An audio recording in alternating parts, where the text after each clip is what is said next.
Bienvenidos a esta jornada de principio a principio en el marco del proyecto Valrec.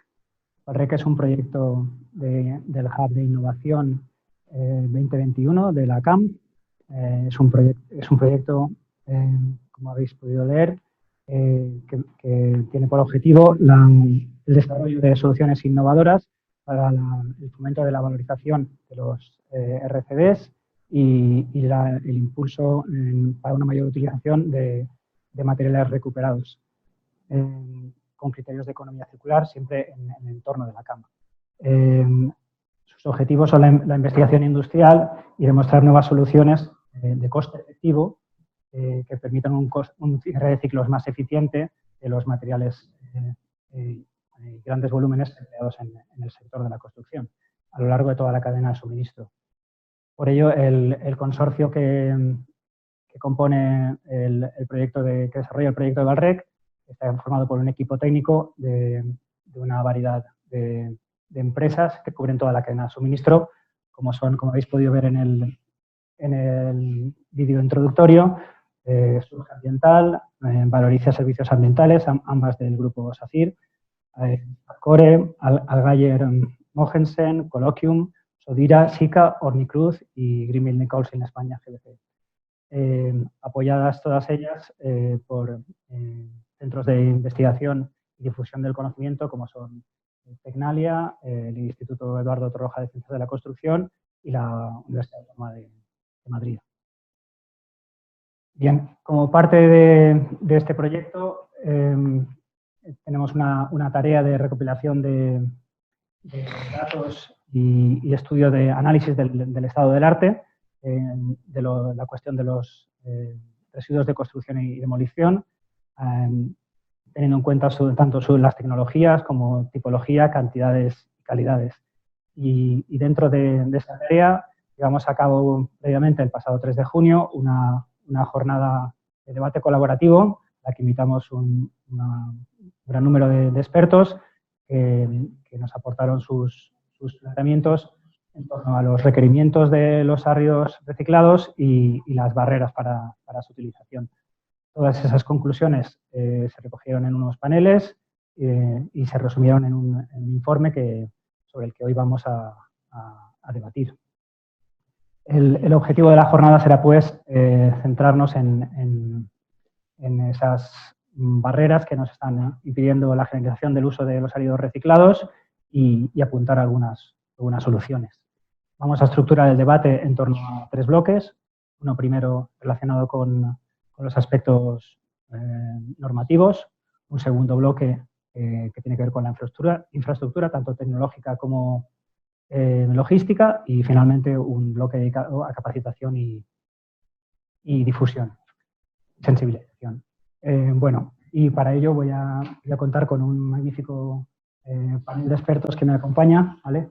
Está formado por Alberto Silleras, que es director de Tecnalia Madrid, además de presidente de numerosas iniciativas empresariales como la Plataforma Tecnológica Española de Eficiencia. Presidente no, pero vamos, miembro.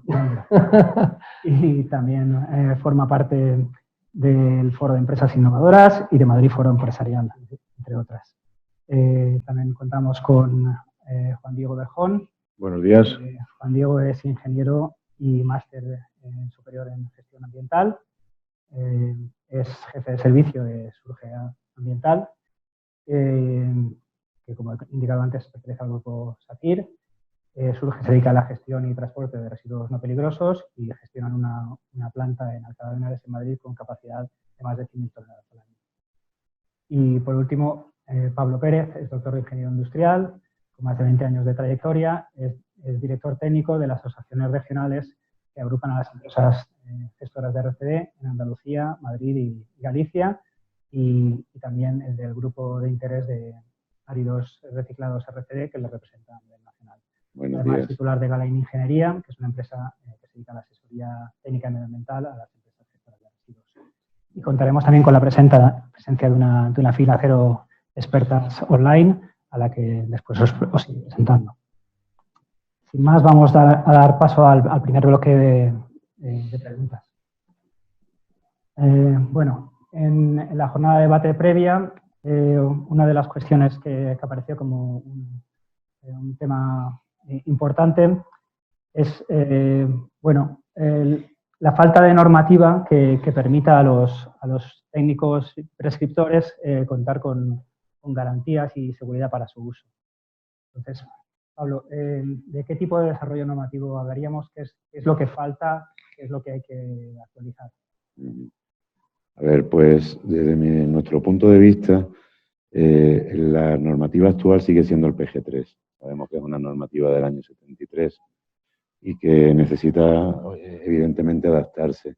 Dentro de AGERSMA, de la Asociación de Plantas de Madrid, tenemos un reglamento propio para certificar los productos que están fuera de la norma UNE existente, que básicamente son las zahorras artificiales. Con lo cual, una vez que desde las plantas garantizamos la calidad de los productos, lo que faltaría es que la Administración haga pliegos específicos para el uso de ácidos reciclados con las particularidades que tienen estos frente al natural. Eso es básicamente. Y basándose en esos protocolos. Claro. Muy bien. Pues ahora voy a dar paso a la fila cero. Nos acompaña Eulalia Figuerola. Eulalia es arquitecta especialista en sostenibilidad, es evaluadora acreditada del sello verde de GBC, también consultora de GNB y actualmente es la responsable de sostenibilidad en House Healthy Building. Hola, Eulalia. Hola, buenos días a todos. Encantada de estar aquí.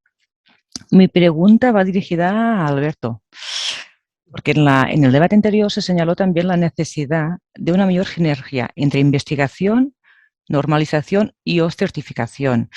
Y a menudo estos protocolos de certificación están por detrás, ¿no?, del estado de la técnica alcanzado por la investigación. ¿Qué papel pueden jugar organismos como Tecnalia, que cubrís los ambos aspectos para dar respuestas a esta necesidad? Bueno, gracias y encantado. Y buenos días a todos. Desde los organismos de investigación y desde Tecnalia puede dar de muchas maneras. Es verdad que en la parte de certificación tendremos que certificar lo que se tenga que certificar y de acuerdo a los criterios y a las reglas que existen. Pero es verdad que nosotros tenemos que ir un poquito más allá y lo primero que tenemos que hacer es centrarnos en lo nuestro, que es la investigación y el desarrollo tecnológico. Esto va de sostenibilidad y lo que tenemos que conseguir es desarrollos tecnológicos que realmente incidan en la descarbonización, en este caso relacionado con la circularidad en torno al residuo de la construcción, demostrando a la sociedad, a la administración y a las empresas que se puede ser más sostenible, pues seguramente también podremos influir en la propia regulación para que directamente den lugar y den pie a que se puedan hacer las cosas de otra manera. Esa es una de las maneras que tenemos de las que podemos influir, ¿no? Es haciendo investigación, que es nuestro core de actividad. Luego, además, nosotros tenemos la suerte de que podemos estar en contacto con distintos ámbitos regulatorios, internacionales y regionales en España, en Europa y en diferentes regiones de España, ¿no? O sea, tenemos la oportunidad de conectarlos, de que se conozcan mejor, intentar que se unifiquen criterios y que de alguna manera pues, se aprovechen de las mejores prácticas unos y otros, porque curiosamente no se hacen igual las cosas en diferentes partes de España. Y eso es una cosa que también se podría solucionar. Y otra manera que tenemos de ayudar desde Tecnalia precisamente es promoviendo este tipo de proyectos, como es Valrec, en donde realmente 9 empresas se han unido para hacer algo importante e interesante. Y es cierto que desde la perspectiva tecnológica en Tecnalia pues también se ha impulsado este proyecto, se ha hablado con todas las empresas, se ha hablado con la administración, ya no solamente con el ámbito de la administración que tiene que ver con la investigación y el desarrollo, sino con el ámbito de la administración que tiene que ver con la economía circular, que también nos ha trasladado que el residuo de la construcción es un grave problema en Madrid y que hay que hacer cosas para eso. Con lo cual es cierto que desde diferentes perspectivas, pues un organismo de investigación como Tecnalia sí puede ayudar, incluso en temas regulatorios que realmente están fuera de nuestro alcance. Muy bien, pues la segunda pregunta la formulará Ana Mañez. Ana Mañez es también arquitecta y posgrado en eficiencia energética. es vocal del Comité Ejecutivo de Green Building Council de España y miembro del Comité de Economía Circular y desarrolla su actividad profesional en el Departamento de Desarrollo, el Departamento Técnico y de Desarrollo de Rockwool Peninsular. Buenos días, Ana. Buenos días, Alfonso, gracias. Bueno, mi pregunta va dirigida a Juan Diego, porque, bueno, hablando de un tema que es como bastante recurrente, que es la dificultad de que un residuo llegue a su condición de fin de residuo y deje de tener un código LEED a tener, bueno, consideración de producto. Entonces, Juan Diego, ¿nos podrías explicar mejor dónde radica este problema? Y, bueno, especialmente en el ámbito de áridos reciclados, ¿qué tan difícil es lograr que dejen esa condición la condición de residuo? Bien, Ana, muchas gracias. Bueno, yo sí que quería agradecer, antes de empezar, porque es verdad que lo que dice Alberto, o sea, una de las maneras de que el árido reciclado deje de ser un residuo es con un proyecto como este, ¿no? Que impulse un cambio normativo y que consigamos tumbar esa barrera. Entonces, pues bueno, sí agradecer a la Comunidad de Madrid que nos hayan permitido esta oportunidad, a Tecnalia por dinamizarla y bueno, a todos los presentes por este foro hoy aquí y a los socios del proyecto, que la verdad que nos hemos asociado 9 empresas muy diferentes de toda la cadena de valor y tenemos una visión muy global de la situación y la verdad que están saliendo temas muy interesantes en los diferentes paquetes de trabajo que tiene el proyecto, ¿no? Luego, pues la pregunta, Ana, pues sí, efectivamente existe ahí un vacío normativo en el que un material, esto es un hándicap en general de la economía circular, no solamente en los residuos de construcción, sino en otros flujos de materiales, ¿no? Existe un hándicap en el que un producto recuperado no consigue dejar de ser un residuo, con lo cual le continúa aplicando una serie de circunstancias jurídicas a ese material, pues que le dificulta las diferentes utilidades en la economía y hacerla circular de verdad. Es decir, hay unas barreras jurídicas que cuesta derribar. En mi opinión, ahora la nueva Ley de Residuos 7/2022 sí que abre una ventana a que a nivel autonómico, aunque es verdad que está el riesgo, ¿no?, de que haya diferencias entre las comunidades autónomas de España, que creo que eso no es algo positivo, pero sí es positivo el hecho de que desde el punto de vista que la competencia se pueda delegar en la comunidad autónoma para que haya regiones que se despunten de esta dificultad y consigamos que un árido reciclado con un sistema de control de producción en fábrica, ¿no?, que eso pues deje de ser un residuo. Esto que digo del sistema de control de producción en fábrica es simplemente un sistema de calidad con el que se garantice un sistema de producción pues que sea lo más homogéneo posible y que además esté soportado, como decía antes Pablo, con normativa, manuales de aplicación que quiten el miedo a la hora de proyectar un proyecto de construcción, obra lineal o cualquier relleno, cualquier cosa que a día de hoy nosotros en el sector detectamos cierta resistencia porque al final es más cómodo tender a consultar o copiar y pegar los pliegos, las cláusulas de un PG3 o de un manual que esté en vigor, ¿no? Entonces, sí que yo creo que para que un árido reciclado deje de ser un residuo, primero, normativamente tenemos que darle escape a esto y segundo, los que lo fabricamos, ¿no?, tenemos que garantizar con un sistema de control de producción en fábrica que aquello tiene la calidad suficiente para cumplir unos pliegos de aplicación y hacerlo de forma seria y conseguir así pues que derribar esas barreras jurídicas. Disculpa, en ese sentido, ¿el marcado CE solventaría este problema? Pues mira, la respuesta es sí y no, porque claro,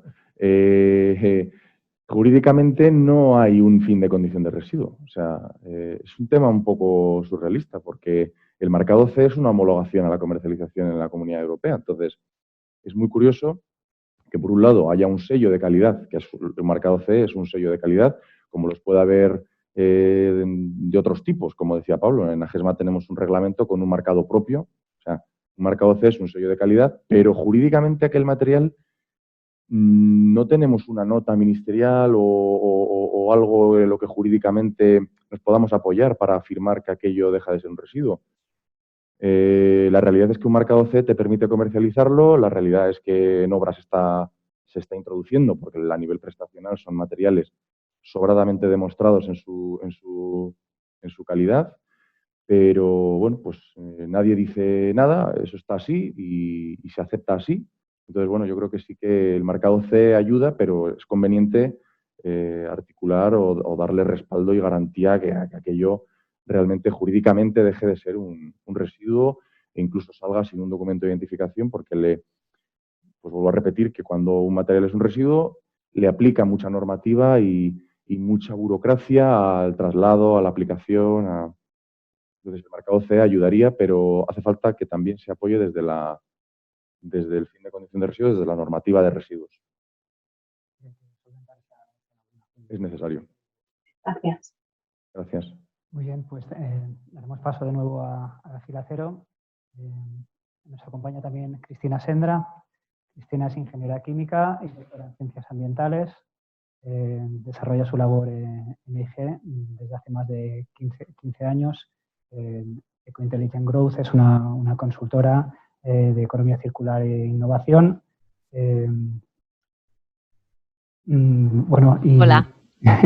Y poco más, Cristina, ¿no? Sí. Es difícil resumir toda tu trayectoria de estos años.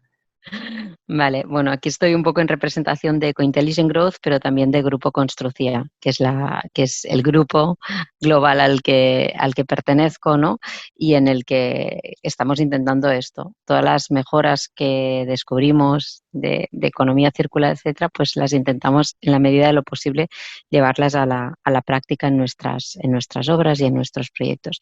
Y aquí yo tenía, en el contexto normativo, a mí me viene a la cabeza una pregunta que es abierta a cualquiera de los cuatro que me queráis contestar o incluso en la fila cero, ¿no?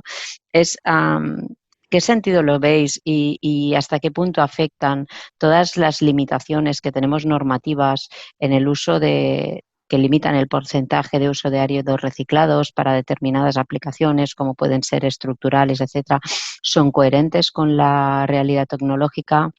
¿Hasta qué punto, ¿no?, esto promueve o dificulta la extensión de esta tipología y el uso de esta tipología de producto?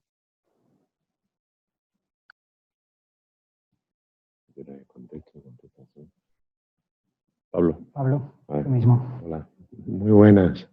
A ver, yo voy a hablar un poco la opinión que tenemos en las plantas. A ver, el árido reciclado, simplemente si se usara en capas de firme, hablo de zahorras artificiales, suelos seleccionados o en arena para camas de tuberías, capas de uso drenantes, se podría usar el 100% del producido en España sin tener que entrar incluso en hormigones. Es una realidad que se está investigando mucho la aplicación en morteros, como digo, hormigones, usos específicos como aglomerados asfálticos, pero la realidad es que tanto por la tecnología productiva como por las propias características del residuo que dan pie al árido reciclado, al producto, no tiene mucho sentido entrar en usos que al final, queramos o no queramos, no están suficientemente contrastados.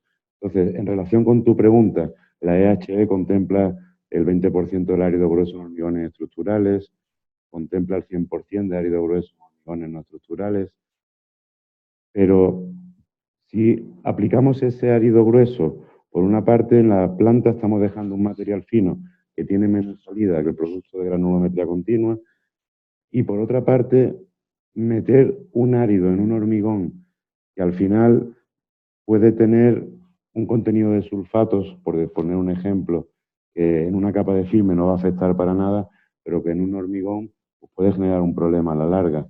Entonces, desde las plantas, pues, insisto, o sea, tiene que haber limitaciones, pero creemos que los usos contrastados, que digo que son los básicos, dan de sobra para aplicarlo en numerosos usos. Pero sí hay otros usos en la edificación que tal vez podemos también contemplar, ¿no? Como mínimo, pues subbases granulares, ¿no? Bajo soleras y sustitución de árido en cubiertas también, ¿no? Sí, por supuesto. Y en prefabricado hormigón, no estructural, hormigones de capas de limpieza. Hay múltiples usos y la reutilización, por supuesto, también, claro. Muy bien, pues vamos a dar paso al siguiente bloque, el relacionado con la... Si me permite, sobre esa pregunta, una posible ampliación, ¿no? Hay un reto, digamos, ingenieril, ¿no? De las propiedades que tiene que tener el material para ciertos usos, ¿no? Te comento por lo que dices, hay unos cuantos usos que ya se pueden aplicar y para otros usos que están más restringidos, los centros tecnológicos tenemos que ser capaces de demostrar que la tecnología aporta las propiedades suficientes y necesarias para que la propia regulación también se adapte a los avances de la tecnología. Pero eso llevará tiempo, así que es bastante más largo. Estoy de acuerdo contigo. Yo suscribo lo de, para contestar también a Cristina y dar mi opinión, suscribo lo de Pablo en el sentido de que ambicionar entrar en una EHE teniendo todo este gap de árido reciclado que se podría utilizar sin conseguirlo aún, bueno, pues dices, oye, pues ¿por qué no la EHE? Pero ¿y lo otro? Que es una aplicación ya demostrada y que, ¿no? Que, como hablábamos antes, normativamente quizás no tenemos el respaldo. Pues bueno, ahí hay una cantidad de árido reciclado que no se está empleando para estos usos y que es una pena. Empezar por lo fácil. Lo suyo sería, claro, que lo fácil que fuera fácil. Muchas gracias. Gracias. Vale, pues como decía, damos paso al siguiente bloque, el que tiene que ver con la infraestructura, tanto tecnológica como logística. Y bueno, otra de las cuestiones clave que surgieron en el panel pues es la baja calidad con la que los RCDs, los residuos de construcción y demolición, llegan a la planta debido a una insuficiente y deficiente separación en origen, ¿no? Y esto condena pues, todo el resto de la cadena de valor. Entonces, Juan Diego, ¿tú qué mecanismos crees que se pueden aplicar para mejorar esa separación en origen? Y si crees que la nueva ley de residuos y suelos contaminados, en la medida en que, por ejemplo, establece el yeso como flujo separado, pues puede mejorar esta situación y bueno, y si no, pues que hay que exigir, que hay que cambiar. Pues esta pregunta también es crucial, ¿no? Para el meollo de todo esto, lo que nos encontramos en la economía circular. Y aquí voy a ser muy claro, o sea, aquí es la tasa de vertedero que es muy baja. Y no me voy a enrollar mucho más en el sentido de que creo que es donde está el principal problema. La nueva ley de residuos 7-2022 habla ya de unos diferentes flujos, de una separación obligatoria en demolición, pero a mí me sigue dando la sensación de que llevar los residuos de construcción a un vertedero no penaliza lo suficiente. Es decir, el coste de reciclar a día de hoy compite con el coste de vertedero. Es la realidad. Es la realidad en la que nos encontramos y con lo cual mezclar un residuo y contaminar diferentes flujos de materiales pues no está castigado, vamos a decirlo así, por la fiscalidad, ¿vale? Entonces, pues yo creo que para una correcta segregación en origen, aparte de toda la normativa de sensibilización, de formación, por supuesto, todo esto ayudará, hay que atacar en todos los frentes, pero hay uno muy importante y es el económico y siempre y cuando el vertedero sea una opción ventajosa, la tendencia es a optar por las vías más rápidas y más baratas para hacer cualquier cosa. Entonces, pues yo creo que eso para mí es lo principal. Pues bueno, damos paso ahora a Bea de Diego en la fila 0, que tiene también una pregunta para lanzar a la mesa. Bea es arquitecta en el área técnica de Green Building Council España, especialista también en sostenibilidad, evaluadora del sello verde. Bienvenida. Hola, bueno, saludos a todos. Bueno, yo voy a volver un poco sobre el tema de antes porque me parece muy importante la diferencia entre árido reciclado y árido natural, ¿no? Las odiosas comparaciones que surgen continuamente. Entonces, incluso ahora hay la ley que puede dejar fuera el tema de la legislación sobre inertes, ¿no? Puede dejar fuera a buena parte de los áridos reciclados. Entonces, mi pregunta es en concreto para Pablo, que antes mencionabas algo sobre unos posibles pliegos que se tendrían que hacer por parte de la Administración. Tal vez sería para solucionar eso, ¿no? Para dejar claro las funciones que debe tener cada tipo de árido. Es que si siempre los metemos todos en el mismo saco y tienen diferente precio, y entonces, ¿cómo podemos desencallar esta situación? ¿Cuál crees que sería la manera de arreglarlo? Gracias, Bea, buena pregunta. A ver, yo creo que hay varias posibilidades aquí. No nos podemos olvidar que al final el residuo de construcción básicamente es hormigón, que como sabemos es piedra, cemento, agua y aditivos. Es cerámico, que no deja de ser arcilla cocida, y el aglomerado asfáltico que lleva el betún, además de la piedra. Entonces, el RCD, siempre que, como comentaba Juan Diego, se haga bien la separación en obra y se haga una demolición selectiva adecuada, como marca ya la nueva ley de residuos, es un material que se va a poder reciclar infinitas veces, dando lugar a productos que al final tienen la misma naturaleza base que tiene el árido natural. Entonces, el árido reciclado incorpora incluso una ventaja adicional. El cemento residual está demostrado, y esto gracias a proyectos de investigación como este, y lo que comentaba antes Alberto, de todas las investigaciones que ya se han hecho, vuelve a reaccionar. Es decir, el cemento, incluso habiendo pasado decenas de años, vuelve a tener otra vez capacidad de... Entonces, en cierto modo, mejora incluso el árido natural para ciertos usos. Desde nuestro punto de vista, la nueva ley de residuos incorpora también ya criterios de adjudicación para el uso de áridos reciclados, lo que va a ser algo positivo, entendemos, porque va a puntuar aquellos concursos que incorporen esta tecnología. El árido reciclado no es más caro que el árido natural. Lleva un proceso de limpieza que se entiende que con el canon de gestión se cubre.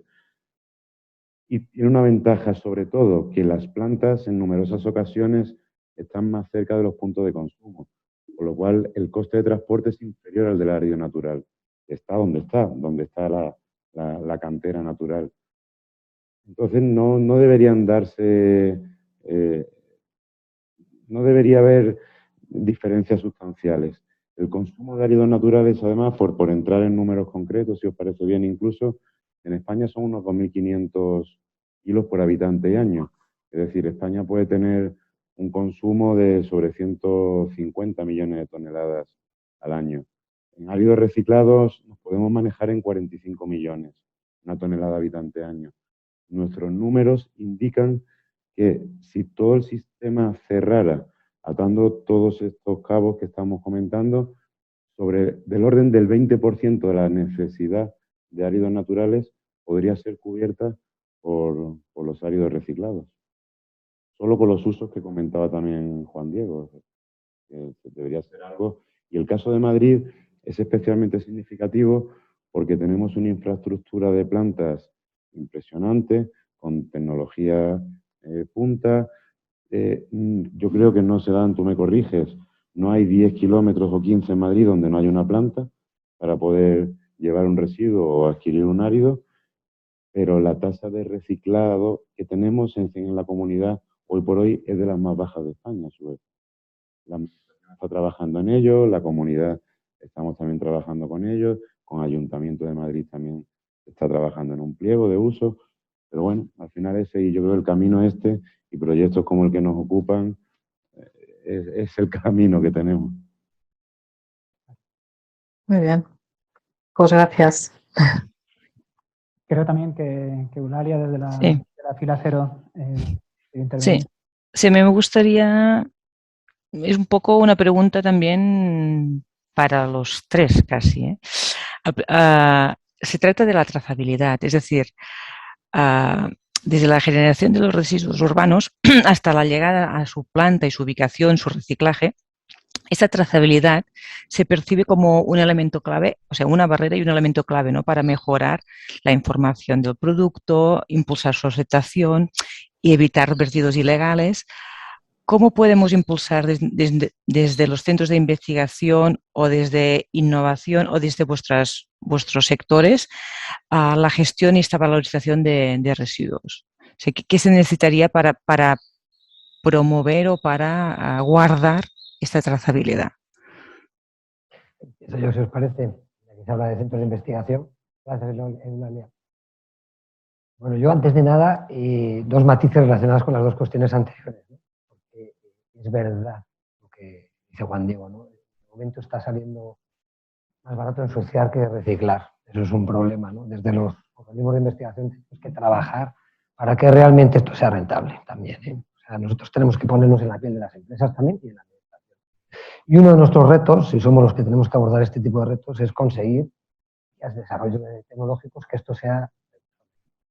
Y con respecto a lo que tú comentabas, pues efectivamente este ejemplo este proyecto es un ejemplo y una demostración de la voluntad que hay en la Comunidad de Madrid para conseguir mejorar todos estos problemas que estamos diciendo. Y además con la colaboración de dos consejerías, porque la Consejería de Medio Ambiente también está apoyando este proyecto y eso es bueno, ¿no? Con lo cual la voluntad, desde luego, es buena y hay ganas. Y ya con respecto a la cuestión que planteabas, Eulalia, pues es cierto que sostenibilidad y digitalización, y por ahí va la trazabilidad también, pues se han convertido ya en unos drivers, unas constantes en todos los sectores de actividad, ¿no? De hecho, como todos conocéis, en los fondos de recuperación se les da una importancia y se destinan muchísimos recursos, un gran porcentaje de recursos a temas de digitalización y sostenibilidad, ¿no? Eso es una demostración también de la importancia que tiene todo esto. Y vamos al tema de la digitalización y la trazabilidad. En Madrid también tenemos la suerte de que tenemos un ecosistema y un entramado de empresas tecnológicas espectacular. El sector de las tecnologías de la información y comunicaciones en Madrid es muy potente y ya están trabajando con soluciones muy buenas para todos los sectores de actividad y para todo tipo de empresas, pequeñas, medianas y grandes. Creo que eso es bueno. Centros tecnológicos, ¿qué tenemos que hacer? Joder, tenemos que ir un pasito por delante. Tenemos que hacer lo que hemos estado haciendo, por ejemplo, con tecnología blockchain, para ver si somos capaces de aplicarlo en un sector como es el de los residuos de la construcción. Tengo que decir que, claro, con este proyecto pues he ido conociendo lo mejor, he estado en plantas, como por ejemplo la de Surge Ambiental. Es un sector en donde a lo mejor la digitalización pues, no está tan arraigada pues, por cómo es también, por la generación de residuos que es en demoliciones y en construcción. Todos sabéis perfectamente lo sucio que es todo eso, la variedad del residuo, la cantidad de polvo, etcétera, ¿no? Y meter digitalización, trazabilidad, blockchain en ese sector suena como un reto, desde luego. Se está metiendo muchos, garantía de la energía renovable en origen y cosas de ese estilo, y precisamente es clave en todo esto, el meter la trazabilidad y que haya una garantía en relación a esa garantía, en relación a esa trazabilidad de dónde viene el residuo de la construcción, es clave precisamente, ¿no? Por eso estamos trabajando en Tecnalia en esas cosas y en otras empresas y también están participando en el consorcio, como puede ser Colloquium, por ejemplo. Y esperemos conseguir, y creo que vamos a conseguir, soluciones tecnológicas que después van a poder ponerse en el mercado de manera sistemática. Y eso es bueno porque se aplicarán en Madrid y en el resto del mundo. Eso también es una manera de generar desarrollo económico en Madrid con vistas a aplicarse en todas partes, ¿no? Con lo cual, efectivamente, trazabilidad y digitalización es algo importante. Y luego hay otra cosa importante. Las empresas usuarias de todas estas tecnologías también tienen que ser conscientes de que no pueden seguir como estaban, que en el fondo es lo fácil y a priori lo que parece más barato. Tienen que ver todo esto como una inversión y no como un gasto. Y realmente es una inversión. Nosotros también tenemos que presentarles el caso de negocio y demostrarles por qué es una inversión y no un gasto. Es importante que no solamente haya trazabilidad porque conseguimos los desarrollos tecnológicos, sino que realmente se utiliza y que se utiliza porque el sector quiere, no porque se lo imponga la administración o porque se lo ponga bonito un centro tecnológico, sino que el propio sector tiene que querer. Eso es la clave. Tiene que apostar por la innovación. Claro. Muy bien, pues en la fila cero creo que Ana también quiere lanzar una pregunta. Sí. Gracias. Perdonad, yo me disculpo que mi agenda hoy está un poco alterada. ¿De acuerdo? Encantada. Muchas gracias, Eulalia. Gracias. Gracias. Gracias, Alfons. Bueno, mi pregunta va dirigida un poco en general, pero quizá más para Juan Diego o Pablo, porque es un tema muy de obra, que es el gran qué, la falta de espacio en obra, ya sea demolición o edificación, rehabilitación, para el acopio de residuos. Y cómo el hecho de tener que separar residuos y que cada fracción tenga un destino distinto puede complicar logísticamente ¿no? por el aumento de movimientos de transporte y por la propia falta de espacio en cualquier obra. Entonces, ¿qué nuevas soluciones logísticas creéis que se pueden aplicar en esta retirada de RCDs? Y si creéis que es una posible solución el agregar sitios donde pueda haber un acopio transitorio hasta el destino final de cada uno de estos residuos. Gracias, Ana. Me gustaría puntualizar también lo de Alberto, es decir, la trazabilidad. En el consorcio suscribo lo de Colloquium y Azcore. O sea, fijaos, hay dos socios tecnológicos en el consorcio. O sea, que yo creo que la apuesta por que empujemos en la digitalización de todo este sector está clara.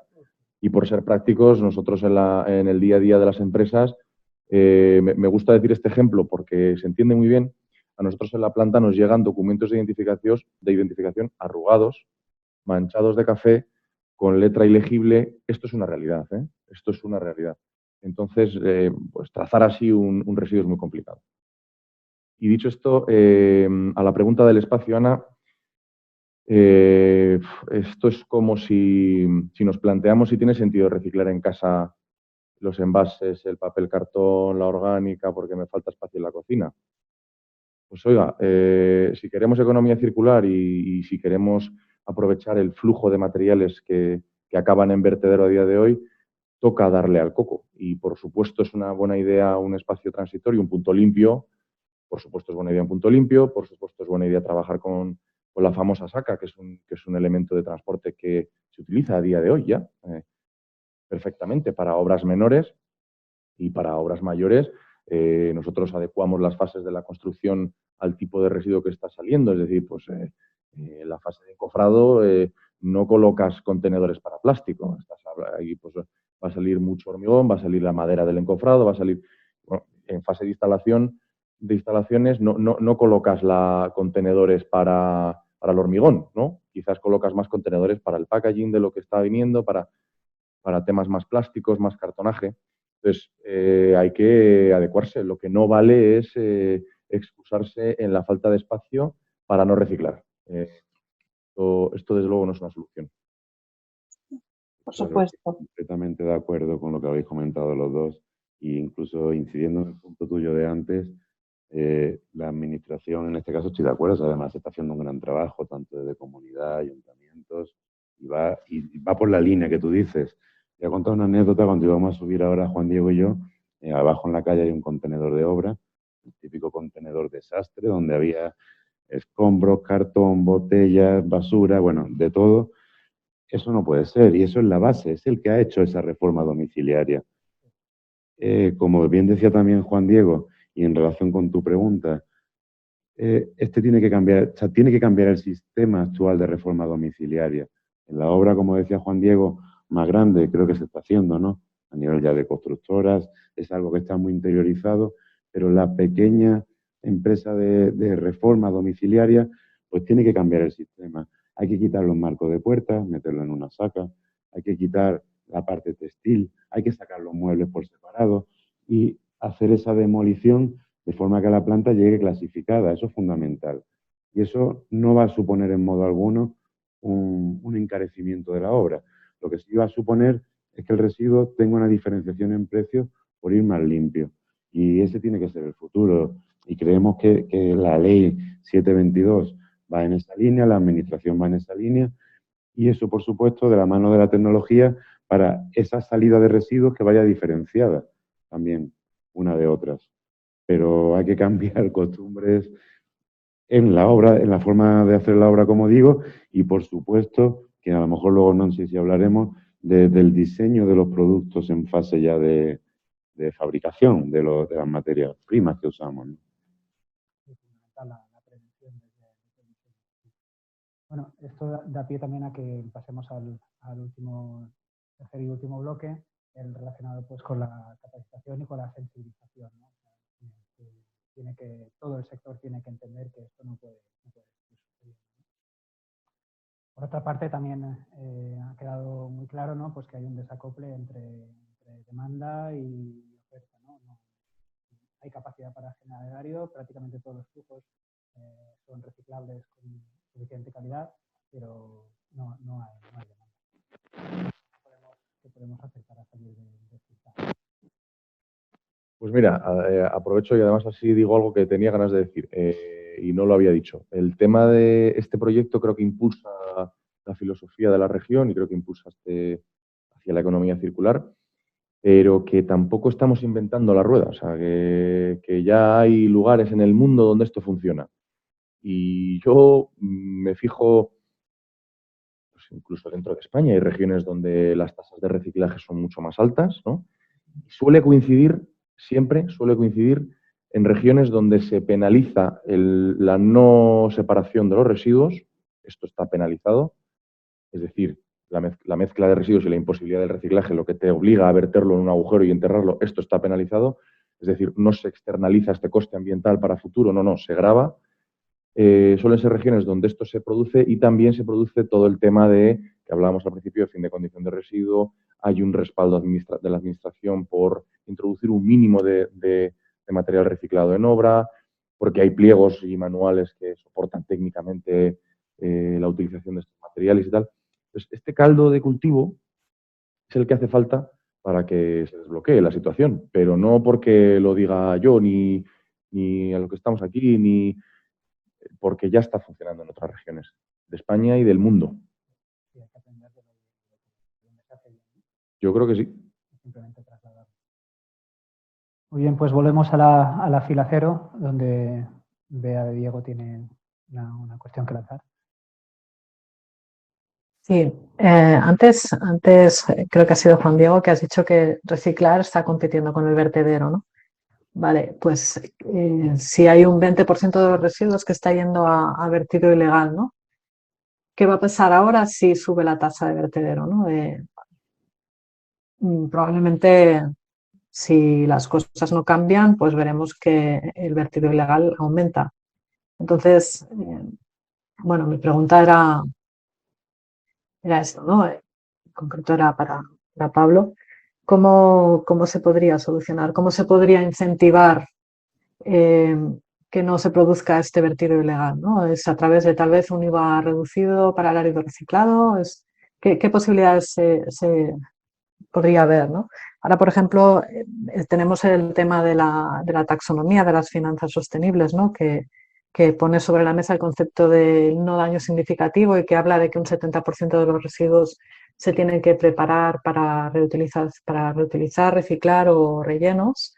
Y, por ejemplo, este mismo criterio de no daño significativo se aplica para los fondos Next Generation. Entonces, aquí hay como una oportunidad, ¿no? También de poner en valor. Pero ¿están preparados los gestores para dar estos certificados, por ejemplo? Bueno, es una pregunta un poco extensiva, ¿no? Sobre todo es el tema del vertido ilegal. ¿Qué va a pasar cuando suba la tasa de vertedero? ¿Creéis que va a aumentar o cómo lo veis esto? Bueno, iba para Pablo, pero si queréis contestar todos, no hay problema. Yo creo precisamente, igual que hablábamos, pero Madrid tiene una particularidad que me atrevería a decir que el 100% de los ayuntamientos tienen la ordenanza de de gestión de RCDs, el sistema de fianzas que contempla el Real Decreto 105/2008. Es decir, en Madrid creo que la gran mayoría del residuo se está gestionando por cauces legales. Y es curioso porque en otras muchas comunidades de España la tasa de aplicación de ordenanzas está por debajo del 50%. Es decir, en ese sentido estamos muy, muy avanzados y mejor, ¿no?, que en otras comunidades. Nosotros creemos que no va a aumentar por esta tasa de eliminación el vertido ilegal. Y en relación con tu pregunta, hay un ejemplo que se está haciendo en Cataluña que nos gusta mucho, que allí llevan aplicando el impuesto de eliminación desde hace años y ese impuesto se aplica íntegramente en subvencionar a los ayuntamientos para que compren áridos reciclados sin coste para los ciudadanos, ni vía impuestos ni de las arcas municipales, ¿no? Entonces, bueno, pues son formas de reinvertir ese canon en la propia economía circular. Pero no debería ser al contrario, porque una planta de reciclaje, al final hay que tener en cuenta que el tributo, el impuesto, va a penalizar la fracción que se lleve a vertedero únicamente, la que se recicle no. Entonces, si este sistema, cuando se empieza a aplicar, que será desde el 1 de enero en concreto, no, creemos que debe redundar en eso, en una mayor tasa de reciclaje. Y bueno, tú que tienes gerencia en la planta, entiendo que se verá así, ¿no? Sí, yo de verdad que como dice Bea, a mí también, hombre, a ver, cuando encareces una cosa, pues la gente buscará alternativas y a lo mejor la ilegalidad pues es otra alternativa más. Pero yo pienso lo que dice Pablo, es decir, aquí hay un sistema de fianzas rígido. Nosotros estamos apostando también por el alta de obra, ¿no? El tema de identificar cada productor de residuo en una plataforma digital, que en esto también pues, ayudaría mucho a que cada punto productor esté recogido dentro de una plataforma y el flujo de residuo, pues no, digamos, tú tienes que demostrar, ¿no?, la correcta gestión del material que has producido y entonces el escape de la ilegalidad sea menor. Luego, por supuesto, controles, por supuesto, controles, un régimen sancionador que desincentive este tipo de prácticas. Bueno, pues es una batería de medidas y lo que decía Bea, pues también, o sea, yo cuando hablo de que reciclar compite con el vertedero, a lo mejor,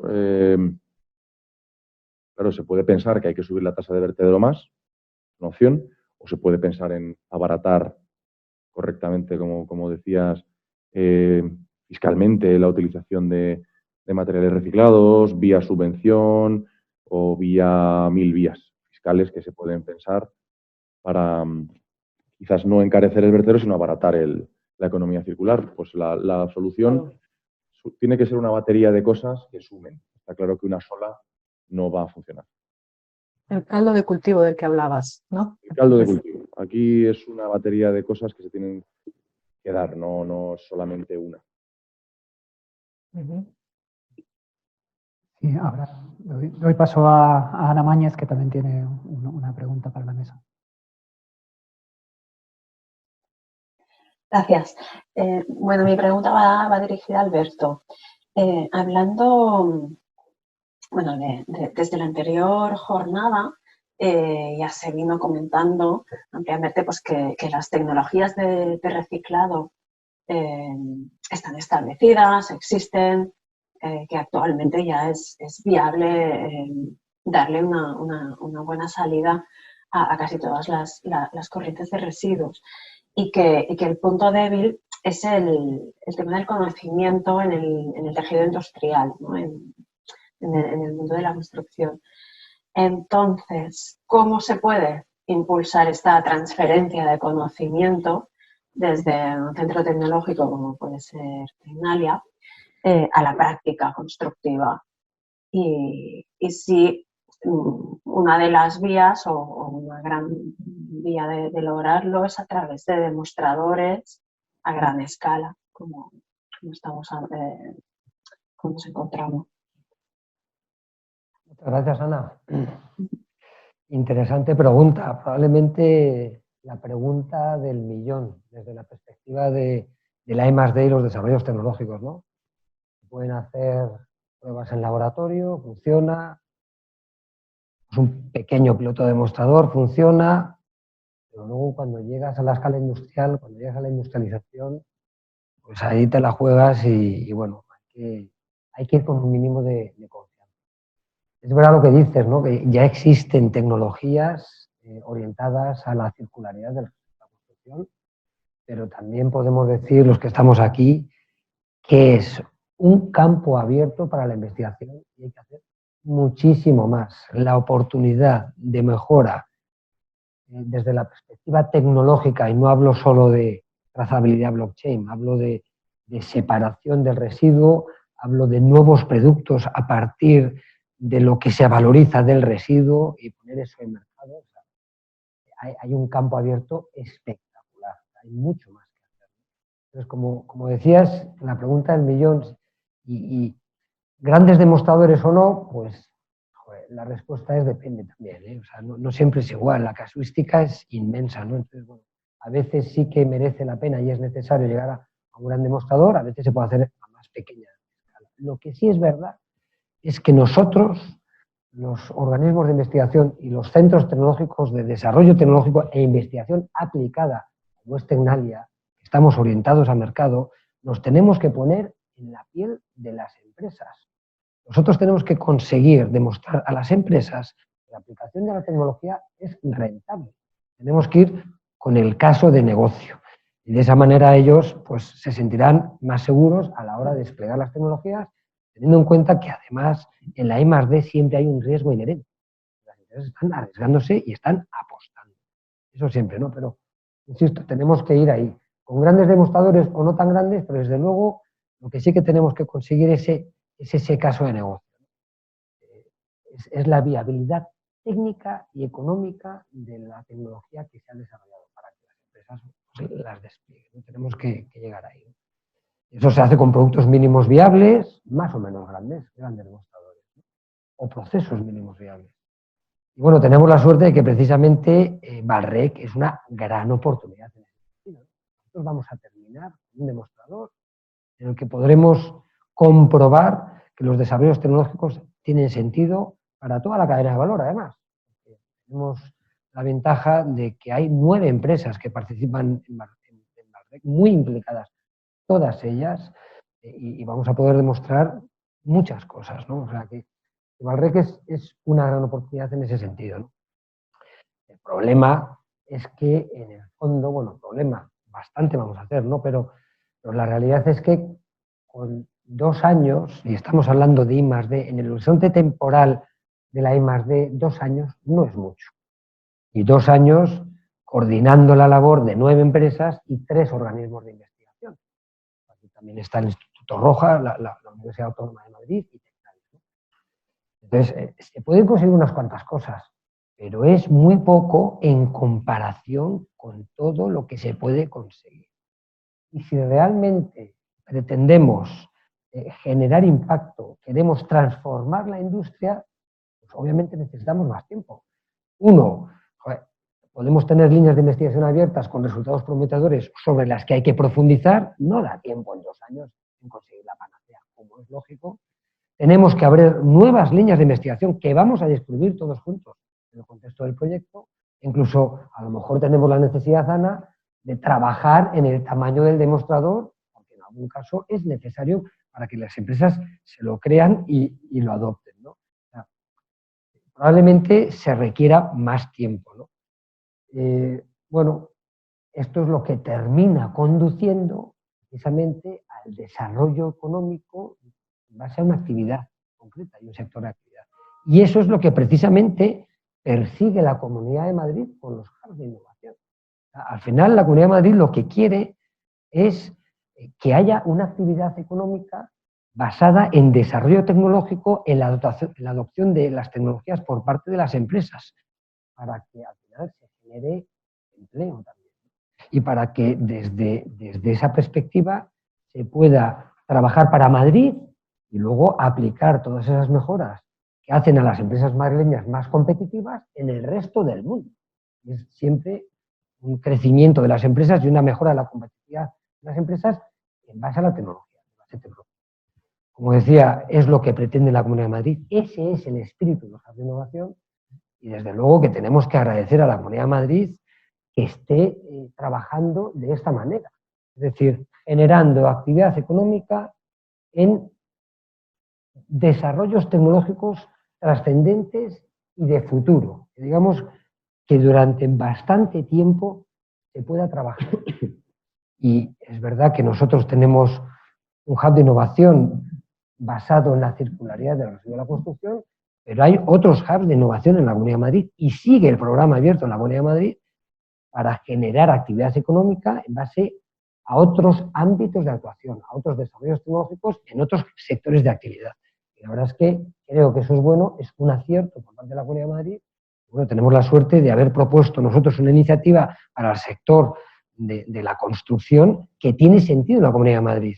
Es decir, es un reto y más aún si tenemos en cuenta pues, la intervención que se nos avecina con Madrid Nuevo Norte, en donde, entre otras cosas, se pretende que el 80% de las 900.000 toneladas, me imagino que anuales, que se van de residuos que se van a generar solo por demolición, el 80% se quiere reutilizar.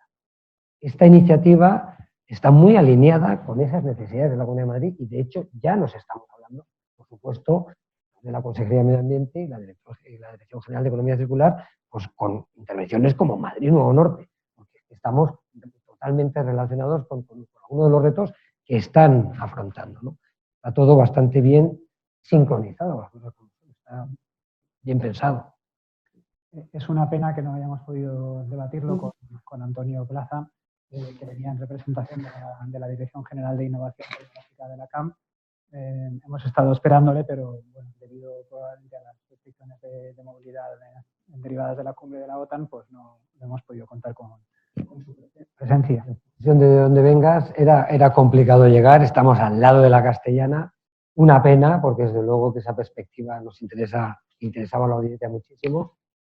Bueno, también estamos aquí nosotros para hablar del proyecto y del programa, ¿no? Creo que Cristina Sendra tenía una última cuestión que trasladarle precisamente a Antonio, pero bueno, creo que Cristina puedes convertirla en una reflexión, ¿no? Para cerrar este debate. Como queráis. Bueno, la verdad es que para mí es un debate súper interesante, es un debate súper crítico.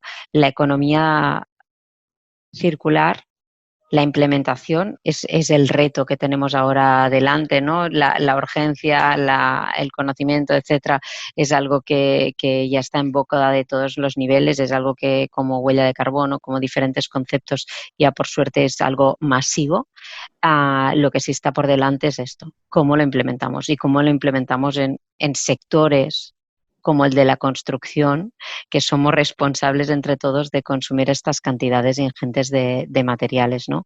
Y yo me quedo con esta viabilidad de muchas empresas privadas, estos consorcios privados, públicos de centro de innovación, etcétera, este ecosistema, este caldo de cultivo, llamadlo como lo queráis, pero yo creo que estos contextos de colaboración con diferentes roles de expertos es la vía más rápida para implementarla con la urgencia que lo necesitamos, con lo cual agradecer a Valreac, agradecer a los participantes y la creación de estos contextos de debate y contextos de pruebas piloto y de prueba, ¿no? de testeo en vivo.